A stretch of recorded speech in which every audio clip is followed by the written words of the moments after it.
Welcome back to Watch Talk. On today's video, we're going to be talking about the history of the GMT Master. Now, the GMT Master, we're going to be covering from 1954 all the way through now. 1953, it was released in Baselworld, and we'll get to that.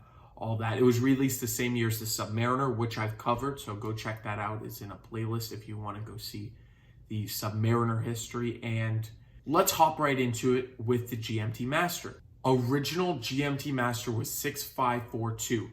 Now, this was a very innovative at the time. It could track 2 time zones by a bidirectional bezel, which means you can go both ways, and it was very, very innovative. The bezel on the watch was a bakelite bezel, and that was very interesting because it wasn't a very great material. There was a lot of destroyed, it popped off, there was this, it cracked, so it wasn't a very good.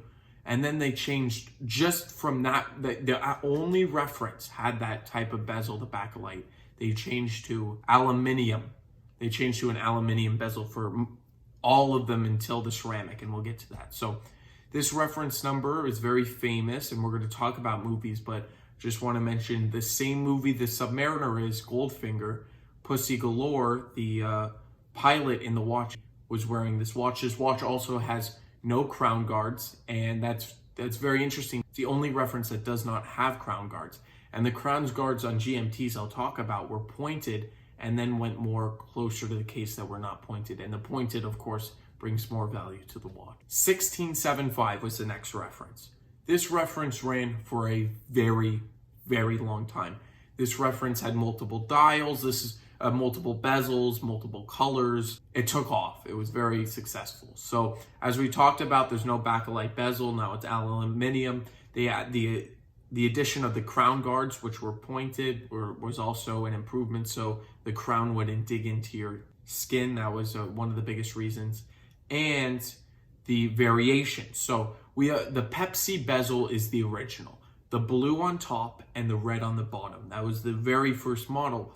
But the GMT Master had all blacked out bezel. They have the blueberry bezel. So the blueberry bezel is huge. There's a whole debate.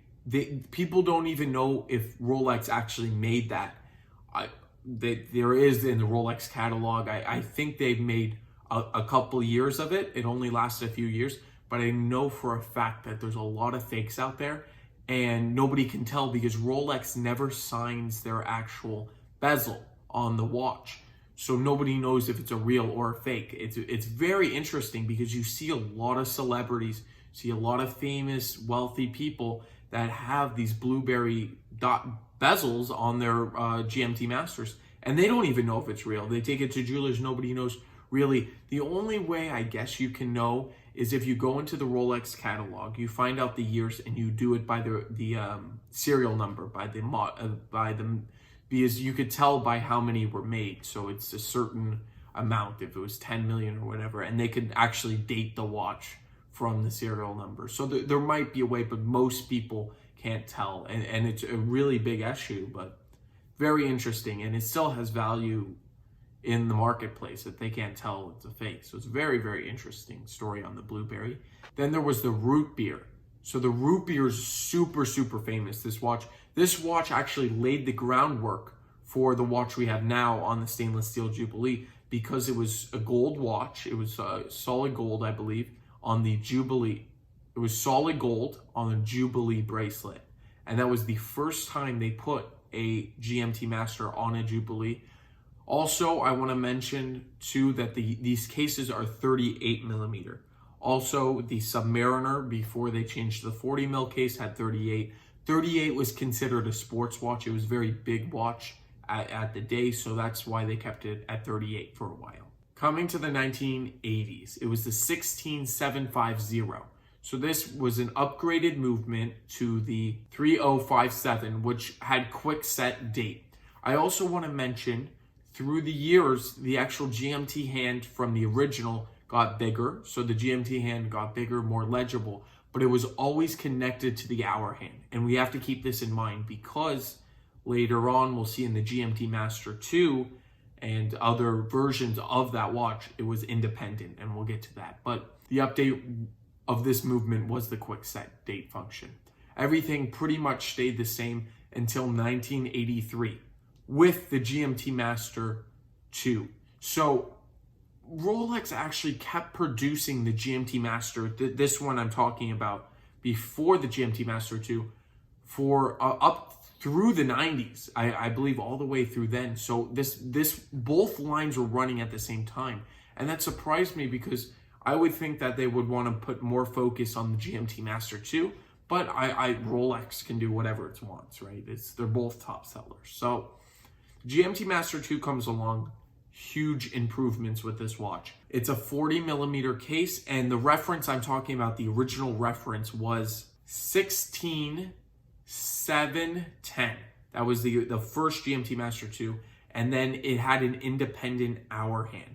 And that was very important because when you have an independent hour hand, by not hacking the movement, you keep the accuracy of the movement and you can change the hand. Huge improvement. And one of the best they have done. Also, the 40 mil case, we see it upgraded to the 40 mil. I personally like a little smaller cases, but a couple millimeters is not a huge difference, but it really is because you notice the lugs getting better too. So there's a whole thing on that.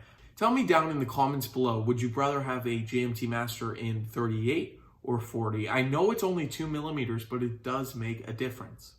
Also, we see with the GMT Master 2, they came out with the Coke bezel, and that's the black with the red on the bottom. Very cool.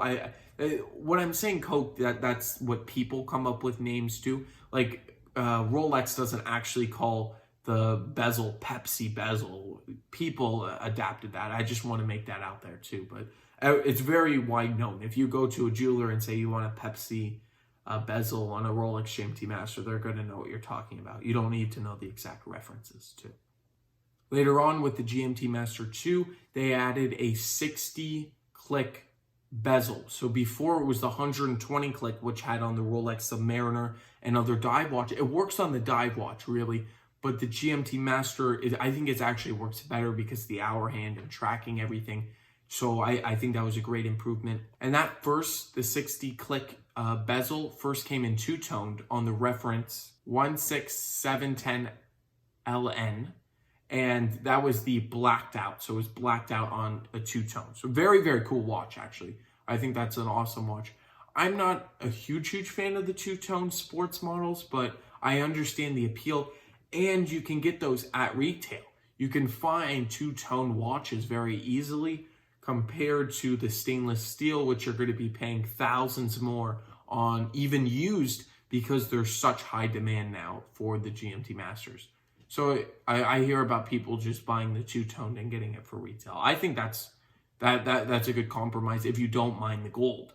You know, it's a whole debate too. And the one that sells very much now with the ceramic, I have to say these are ceramic, these newer watches. They're in ceramic. They have upgraded move decorations, a lot more enhancements with the watch, so people went wild. But really, Rolex movements are not like Jaeger-LeCoultre or Vacheron Constantin. They're not like amazing, great pieces, but they're workhorses. I'm saying you can't argue that Rolex is not a workhorse movement. All their movements, you can say that their most complicated one is the Sky Dweller, and that has a little more complications. But I like how Rolex is a workhorse type of movement. It lasts longer, the longevity. You don't have to get serviced like you do with the Vacheron, or if you have a Patek or whatever watch you're actually buying. Typically, it's either 5 years, and Rolex is a 10 years. So I like that.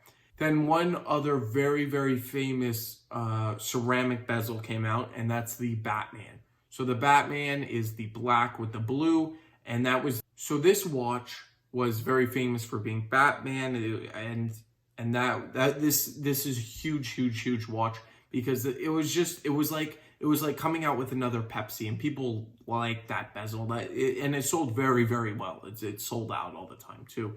126,710 was the Jubilee, released very recently, and it had the Pepsi bezel. Sold out almost instantly. You can't find it at retail anywhere. And the 3258 movement is very improved, as I talked about. So going over all the history and going to now, Why is the GMT Master selling so well? Well, let's look at all the other watches that Rolex made. It was made for a purpose. The story of the GMT Master was, it wasn't made to be a luxury item, and nowadays it really is towards the luxury end of the market, but I still think it still uses its purpose. There's no question about it. And Pan Am asked for pilot watches that could track 2 time zones. So when pilots took off, they knew the time and they would tell the cabin, and when they landed, they would also know the time. So it was a very, very important watch. I'm going to be honest. And it was built for a purpose. Now, when I talked about the original one, I mentioned James Bond. So these were 38 millimeters. And for a woman to wear a 38 millimeter watch was a very revolutionary idea. Typically, women would wear these small watches, 20 millimeters, maybe not even pushing 30 millimeters at this point in history. We're talking about the 60s here, early 70s. And her name, Pussy Galore, the pilot of the James Bond Goldfinger. And you could see her wearing it throughout the movie with the original one. And believe it or not, so when Sean Connery he was wearing the Submariner in that movie. And when he wore the Submariner, that watch skyrocketed, right? I don't think just because he was wearing it, but I think that has a big part of it. But the big crown Submariner is real. It's like trading around 150, depending on quality, up to 250,000. We're talking about like investment properties here. But the original GMT Master with that bezel, bakelite bezel, maybe you can get it to 20 to 50,000, varied on quality, varied on box and papers, all the stuff that makes the value of the watch go up. But from 20, 50,000, that's not as much as a Submariner.